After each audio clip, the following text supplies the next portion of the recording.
বিসমিল্লাহির রহমানির রহিম। আসসালামু আলাইকুম ওয়া রাহমাতুল্লাহি ওয়া বারাকাতুহু। মাহফুজ আদনান রিভিউ অনুষ্ঠানে আপনাদের সবাইকে আবার শুভেচ্ছা জানাচ্ছি। আজকে 25শে আগস্ট 2025। আজকে এই লগ্নে আপনাদেরকে আমি প্রতিদিনের মতো আজকেও কিছু সংবাদ আপনাদের সামনে তুলে ধরব এবং চেষ্টা করব আপনাদেরকে যুক্তরাজ্য, কানাডা, বাংলাদেশ সহ এবং বাংলাদেশি কমিউনিটির কিছু উল্লেখযোগ্য খবরাখবর তুলে ধরার। এটা আমার এবং আমাদের প্রতিষ্ঠান BanglaNewsDesk.com এবং সাপ্তাহিক সুসময়ের একটি পরিবেশনা, এবং আমাদের এটাতে স্পন্সর করেছে immigrant home care LLC, Michigan. So আমি সংবাদ যেগুলো আমার হাতে এসে পৌঁছেছে আমাদের ডেস্ক থেকে, আমি সেগুলো পড়ে শোনাচ্ছি। আমি মাহফুজুর রহমান আপনাদের সাথে আছি। রাখাইনে আরাকান আর্মির অগ্রযাত্রা নিয়ে কেন ভাবতে হচ্ছে চীন ও ভারতকে? মিয়ানমারের পশ্চিম সীমান্তে রাখাইন রাজ্য এখন এক নাটকীয় মোড়ের সামনে দাঁড়িয়ে আছে। আরাকান আর্মি বর্তমানে এই রাজ্যের 17টি টাউনশিপের মধ্যে 14টির নিয়ন্ত্রণ নিয়েছে এবং পুরো রাজ্য মুক্ত করার ঘোষণা দিয়েছে। রোববার 24শে আগস্ট আল জাজিরার এক প্রতিবেদনে বলা হয়েছে, এই পরিস্থিতি শুধু মিয়ানমারের গৃহযুদ্ধ নয়, বরং আঞ্চলিক ভূ রাজনীতিতেও বড় ধরনের ইঙ্গিত দিচ্ছে। রাশিয়ার পারমাণবিক স্থাপনায় আঘাত হানল ইউক্রেন, জ্বলছে 2 টার্মিনাল। ইউক্রেনের ব্যাপক ড্রোন হামলায় রাশিয়ার কুরস্কে একটি পারমাণবিক বিদ্যুৎ কেন্দ্রের কার্যক্ষমতা হঠাৎ কমে গেছে এবং লেনিনগ্রাদ অঞ্চলের উস্তা লুগা জ্বালানি টার্মিনালে ভয়াবহ অগ্নিকাণ্ড ঘটছে। বার্তা সংস্থা রয়টার্সকে এই হামলাগুলোর বিষয়ে নিশ্চিত করেছে রুশ কর্তৃপক্ষ। উমরা ভিসার জন্য লাগবে না কারো সহায়তা, যেভাবে করবেন আবেদন। সৌদি আরবের হজ ও উমরা মন্ত্রণালয় একটি নতুন ডিজিটাল প্ল্যাটফর্ম চালু করেছে, যার নাম নাসুক উমরা। এই প্ল্যাটফর্মের মাধ্যমে সারা বিশ্বের মুসলিমরা মধ্যস্থতাকারীর সাহায্য ছাড়াই সরাসরি অনলাইনে উমরা ভিসার জন্য আবেদন করতে পারবেন। পাশাপাশি হজ ও উমরা সংক্রান্ত বিভিন্ন সেবার বুকিং এই অনলাইন প্ল্যাটফর্মের মাধ্যমে করা যায়। প্রায় 3,500 মার্কিন ক্রুজ মিসাইল পাবে ইউক্রেন। ইউক্রেনের কাছে আকাশ থেকে নিক্ষেপযোগ্য 3,350টি ERAM ক্রুজ ক্ষেপণাস্ত্র বিক্রির অনুমোদন দিয়েছে যুক্তরাষ্ট্র। মার্কিন সংবাদ মাধ্যম ওয়াল স্ট্রিট জার্নাল জানিয়েছে, চলতি বছরের শেষ নাগাদ ইউক্রেনে পৌঁছাতে পারে এসব অস্ত্র। স্থানীয় সময় শনিবার 23 আগস্ট নাম প্রকাশে অনিচ্ছুক 2 মার্কিন কর্মকর্তার বরাতে ওয়াল স্ট্রিট জার্নাল এই খবর প্রকাশ করেছে। যুক্তরাজ্যে আশ্রয় প্রার্থীদের আবেদন নিয়ে বড় পরিবর্তনের চিন্তা। যুক্তরাজ্য সরকার অ্যাসাইলাম আশ্রয় প্রার্থীদের আপিল প্রক্রিয়ায় বড় ধরনের পরিবর্তনের ঘোষণা দিয়েছে। হোটেলে থেকে রায়ের জন্য অপেক্ষমান আশ্রয় প্রার্থীদের সাহায্য যাতে কমানো যায়, সেজন্য এই পরিকল্পনা নেওয়ার কথা বলা হয়েছে। যুক্তরাজ্য সরকার বলছে, একটি স্বাধীন সংস্থা গঠন করা হবে যেখানে স্বতন্ত্র বিচারকরা দ্রুত মামলাগুলো নিষ্পত্তি করবেন।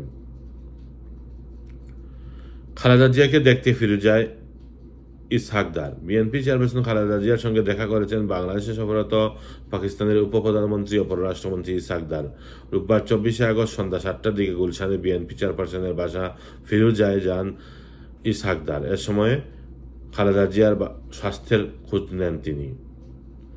নবায়নযোগ্য জ্বালানির 2040 সালের লক্ষ্য অর্জনে $42 মিলিয়ন লাগবে CCD। নবায়নযোগ্য জ্বালানি নীতি 2025-2040 সালের মধ্যে দেশের মোট উৎপাদিত বিদ্যুতের 30% নবায়নযোগ্য উৎস থেকে আসার কথা বলা হয়েছে। তবে নীতিমালার অসঙ্গতি, প্রচলিত জীবাশ্ম জ্বালানির ব্যবহার বন্ধে পরিকল্পনার অভাব এবং বিনিয়োগের অনিশ্চয়তার কারণে এ লক্ষ্য অর্জন হুমকিতে পড়তে পারে বলে মনে করছে গবেষণা প্রতিষ্ঠান centre for policy dialogue CPD। নতুন বাংলাদেশ প্রতিষ্ঠার গণ আকাঙ্ক্ষা পদদলিত হচ্ছে TIB। দেশের কোনো রাজনৈতিক দলের একাংশের নেতাকর্মীদের মধ্যে এবার আমাদের পালা, এ ধরনের মানসিকতার ক্রমাগত বৃদ্ধি উদ্বেগজনক।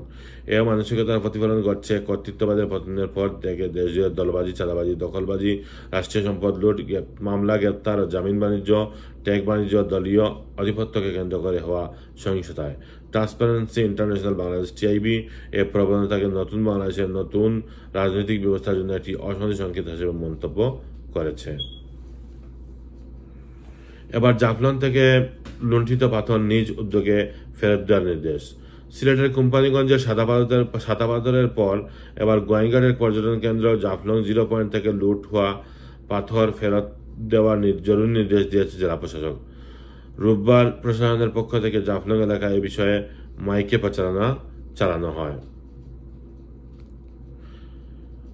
এদিকে অক্টোবর থেকে যুক্তরাষ্ট্রে পর্যটন ভিসার B1 B2 ফি বাড়তে যাচ্ছে। প্রেসিডেন্ট ডোনাল্ড ট্রাম্পের চাপের মুখে গত মাসে বিগ বিউটিফুল বিল নামে একটি আইন পাশ করে মার্কিন কংগ্রেস। সেখানে দেশটির পর্যটন ভিসার ফি $250 বৃদ্ধির কথা বলা হয়েছে।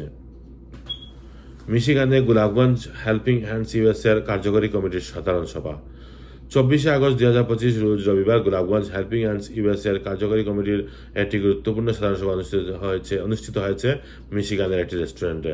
সভায় উপস্থিত সবাই সংগঠনের ভবিষ্যৎ পরিকল্পনা ও বিভিন্ন গুরুত্বপূর্ণ বিষয় নিয়ে আলোচনা করেন। বৈষম্য বিরোধী ছাত্র আন্দোলনের যাত্রাবাদী থানায় দায়ের করা হত্যা মামলার 11 নং আসামি ছিলেন তৌহিদ আফ্রিদি। রবিবার 24 আগস্ট বরিশালে অভিযান চালিয়ে তাকে গ্রেপ্তার করেছে সিআইডি।